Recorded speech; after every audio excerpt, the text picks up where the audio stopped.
আসসালামু আলাইকুম রহমতুল্লাহি ওবরকাতু। প্রিয় বন্ধুরা, আশা করি আপনারা সবাই ভালো আছেন। I hope you are all well by the grace of almighty Allah. I am also fit and fine by the grace of almighty Allah. And thank you very much for following my or liking my page, Learning Academic Center, which is also called LAC, LAC. LAC means Learning Academic Center.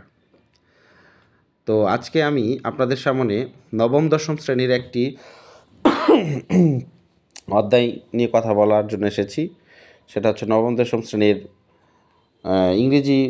English for today বইয়ের থেকে একটি lesson নিয়ে। The name of the lesson is the wheel of cyclone and it is from unit 2 lesson 4 from the book of English for today from class 9. So let me read out the name of the lesson first, which is the wheel of cyclone. প্রিয় বন্ধুরা, the wheel of cyclone মানে এখানে wheel মানে হচ্ছে চক্র বা ঘূর্ণ বা চাকা, অফ সাইক্লোন সাইক্লোন ঘূর্ণিঝড়। তো আমরা বলতে পারি দ্য লেসনটির নাম হচ্ছে সাইক্লোনের ঘূর্ণিঝড়।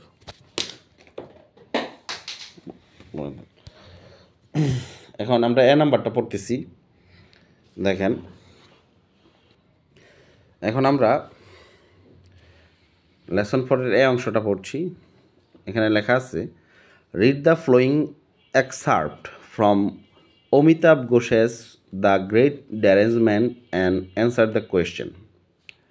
তো এর বাংলা হচ্ছে, রিড দ্য ফ্লোয়িং এক্সার্পট, পড় নিম্নোক্ত উদ্ধৃতাংশ, ফ্রম অমিতাভ ঘোষেস। তার মানে এখানে অমিতাভ ঘোষ নামে একজন লেখক আছে, যার একটা বই আছে, সেই বইটার নাম হলো দ্য গ্রেট ড্যারেঞ্জমেন্ট। আর ড্যারেঞ্জমেন্ট মানে হচ্ছে বিশৃঙ্খলা বা গোলমাল। তো আমরা বলতে পারি দ্য গ্রেট ড্যারেঞ্জমেন্ট হচ্ছে বৃহৎ গোলমাল। তো ওনার এই বই থেকে, দ্য গ্রেট ড্যারেঞ্জমেন্ট বই থেকে এক্সার্প মানে হচ্ছে উদ্ধৃতাংশ। এক্সার্প মানে কি? উদ্ধৃতাংশ। তো বলতেছে আমাদেরকে যে অমিতাভ ঘোষের দ্য গ্রেট ড্যারেঞ্জমেন্টের নিম্নোক্ত উদ্ধৃতাংশটা পড়ো এবং প্রশ্নগুলোর উত্তর দাও। তো প্রথমেই আমরা একটু প্যাসেজটা পড়ে নিই। তো প্যাসেজটা কী আছে? On the afternoon of March 17, 1978, the weather took an odd turn in north Delhi. তো বন্ধুরা, আমরা সবসময় বাংলাটা শেষ দিক থেকে করার চেষ্টা করব। তো আমরা বলতে পারি 1978 সালের মার্চের 17 মার্চের সন্ধ্যায় the weather took an odd turn in north Delhi, উত্তর দিল্লিতে আবহাওয়া অস্বাভাবিক মোড় নিয়েছিল। এরপরটা হচ্ছে, mid March is usually a nice time of year in that part of India. এতটুকু অংশের বাংলা হচ্ছে, মিড মার্চ মানে হচ্ছে মধ্য মার্চ, ইজ ইউজুয়ালি সাধারণত, এ নাইস টাইম একটা সুন্দর সময়, অফ ইয়ার বছরের, in that part of India ইন্ডিয়ার ওই অংশে। তাহলে আমরা এটা বাংলা এভাবে করতে পারি যে মধ্য মার্চ হলো ইন্ডিয়ার ওই অংশের সাধারণত একটা সুন্দর সময়। The chill of winter is gone.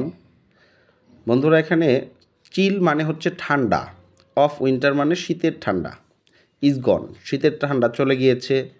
And the blazing heat of summer, blazing মানে হচ্ছে জ্বলন্ত, উত্তপ্ত, হিট অফ সামার, হিট মানে হচ্ছে তাপ বা উষ্ণতা, অফ সামার মানে গ্রীষ্মের জ্বলন্ত তাপ, is yet to come, yet to come মানে এখনও আসা বাকি। দ্য স্কাই ইজ ক্লিয়ার, আকাশ পরিষ্কার, এবং and monsoon is far away, monsoon মানে হচ্ছে বর্ষাকাল, ইজ ফার অ্যাওয়ে মানে হচ্ছে অনেক দূর। তাহলে আমরা পুরো কথাটা এভাবে বলতে পারছি যে মধ্য মার্চ হলো ইন্ডিয়ার ওই অংশে এই সময়টা সাধারণত সুন্দর সময়, বছরের সুন্দর সময়, শীতের ঠান্ডা চলে গিয়েছে, গ্রীষ্মের জ্বলন্ত উষ্ণতা এখনও আসা বাকি, আকাশ পরিষ্কার এবং বর্ষাকাল অনেক দূর। বাট দ্যাট ডেই ডার্ক ক্লাউডস মানে মেঘ, অ্যাপেয়ার্ড মানে হচ্ছে সদৃশ্য হওয়া, মানে দৃশ্যমান হওয়া, অ্যাপেয়ার্ড সাডেনলি। তো বলতেছে হঠাৎ করে ওই দিন কালো মেঘ দৃশ্যমান হয়েছিল, and there were squalls of rain. Squalls মানে হচ্ছে তার স্বরে চিৎকার করা, মানে এখানে বৃষ্টির গর্জনকে বোঝাইতেছে, যে সেখানে বৃষ্টির গর্জন হয়েছিল। Then followed an even bigger surprise. এরপর অনুসৃত হয়েছিল একটি বড় আশ্চর্য, এ হেলস্ট্রম মানে হচ্ছে শিলা বৃষ্টি। তো আমরা পরের লাইনে যাই। আই ওয়াজ দেন এখানে বলতে ওই সময় বোঝাচ্ছে, আমি বা তখন বোঝাচ্ছে। I was then studying for an MA at Delhi university while also working as a part time journalist. তো বলতেছে ওই সময় আমি দিল্লি ইউনিভার্সিটিতে MA অধ্যয়ন করতেছিলাম, পাশাপাশি একজন খণ্ডকালীন সাংবাদিক হিসেবে কাজ করতেছিলাম। হোয়েন দ্য হেলস্টর্ম ব্রোক, যখন এই শিলাবৃষ্টি শুরু হয়েছিল, I was in a library, আমি লাইব্রেরিতে ছিলাম। I had plan to stay late, আমার দেরি করে থাকার পরিকল্পনা ছিল। বাট দ্য আনসিজনাল ওয়েদার, কিন্তু অযৌক্তিক বা অমৌসুমি আবহাওয়া led to a change of mind, মনের পরিবর্তন ঘটেছিল। And I decided to leave, এবং আমি চলে যাওয়ার জন্য সিদ্ধান্ত নিয়েছিলাম। I was on my way back to my room when, আমি আমার রুমে ফেরার পথে ছিলাম। হোয়েন যখন, অন অ্যান ইম্পালস কোনো তাড়নায়, ইম্পালস মানে হচ্ছে তাড়না, কোনো এক তাড়নায়। আই চেঞ্জড ডাইরেকশন, আমি দিক পরিবর্তন করেছিলাম। And dropped in on a friend, একটা বন্ধুর কাছে নেমে পড়েছিলাম। মানে সহজ কথায় সে যখন তার বাড়িতে রুমে ফিরতেছিল, কক্ষে ফিরতেছিল, এরই প্রতিমধ্যে হঠাৎ কোনো তাড়নায় সে তার দিক পরিবর্তন করে এক বন্ধুর রুমে বা বন্ধুর কাছে উঠে পড়ে, বন্ধুর কাছে যায়। But the weather continued to worsen, কিন্তু আবহাওয়া কন্টিনিউড মানে চলমান ছিল, টু ওরসেন মানে খারাপ হওয়া। তো আমরা বলতে পারি but the weather continued to worsen, আবহাওয়া খারাপ হইতেছিল। অ্যাজ উই ওয়ার চ্যাটিং মানে হচ্ছে খুশগল্প করা, যখন আমরা খুশগল্প করতেছিলাম।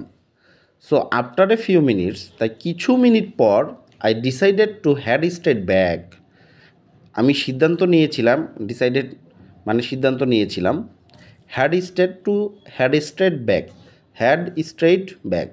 সোজা ফিরে আসা, বাই রুট একটা রাস্তা দিয়ে, দ্যাট আই রেয়ারলি মানে হচ্ছে কদাচিৎ বা অনুপম বা বিরল, যেটা সাধারণত করা হয় না। Had occasion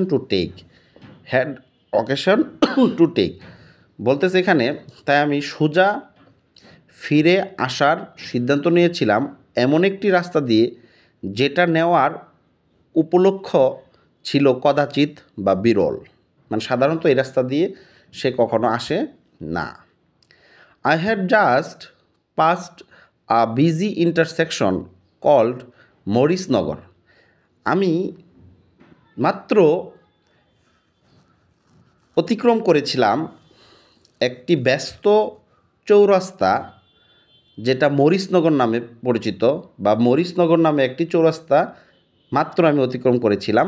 when I hard A rumbling sound, যখন আমি শুনেছিলাম একটি গর্জনকারী শব্দ, সামহোয়ার অ্যাবভ, কোনো এক কোনো উপরে।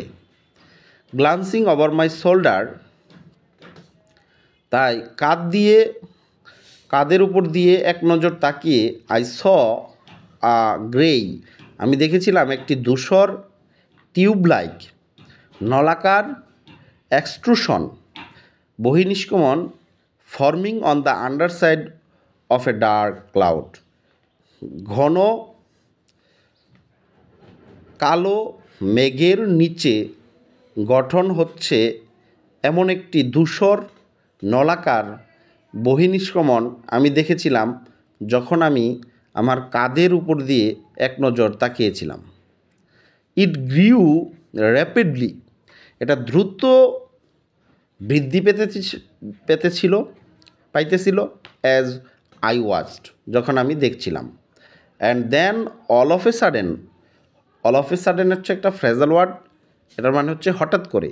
এরপর হঠাৎ করে ইট টার্নড, এটা ঘুরে গিয়েছিল, অ্যান্ড খেম উইপ্ল্যাশিং ডাউন, উইপ্ল্যাশিং মানে হচ্ছে আঘাত করা, কেম উইপ্ল্যাশিং ডাউন টু আর্থ, এবং পৃথিবীতে আঘাত করেছিল। হেডিং ইন মাই ডাইরেকশন, আমার দিকে এসে। তো বন্ধুরা, আজকে আমরা এই 17 পেজ পর্যন্ত পড়লাম। এরপরে আমরা 18 পেজটা পড়ব পরবর্তী ভিডিওতে। Thank you.